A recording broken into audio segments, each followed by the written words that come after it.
So I just graduated high school. Quickly, all my friends are moving away. It's been really hard on my soul. How does one accept this change and grow? Well, this is growing, really. The suffering that comes from change is teaching you something. It's teaching you the disadvantages in clinging. And it's teaching you really from an empirical, from a real, from the reality. I'm losing my words here, losing my vocabulary. It's teaching you from a real, sorry, it's been a long night. It's really teaching you. As opposed to just thinking about it and saying, yeah, clinging causes suffering. It's not something that's easy to understand.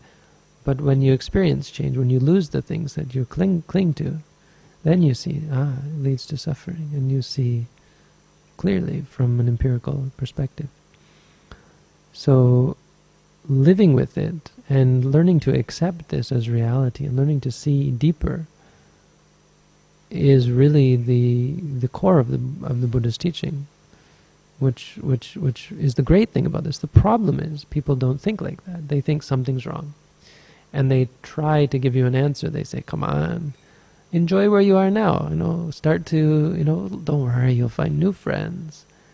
Basically, setting you up for the exact same suffering later on, right?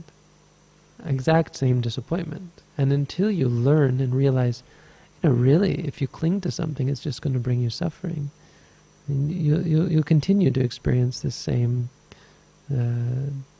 this same disappointment. So the best thing you can do is to accept it, and to say, the problem is not that I moved. The problem is that I was clinging. The problem is that I preferred these people and these experiences. I preferred those, and I really enjoyed them, as opposed to accepting present moment experience and the experience that you have right now, right? So best thing for me right now is to accept that now I'm giving a talk, or now I'm answering people's questions. As you could see, tonight I had to give an ordination, and then answer some questions, then ordination. And you should have seen the things that have to go through your mind, having to print something up for her, having to get a razor and robes, and all the time considering in my mind, is this proper? Is this correct?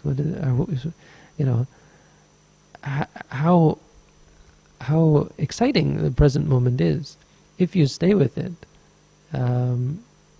How much is going on right here and right now, and how it changes so much. And if you get stuck on one experience, like I like this part, I don't like this part, you immediately set yourself up for suffering.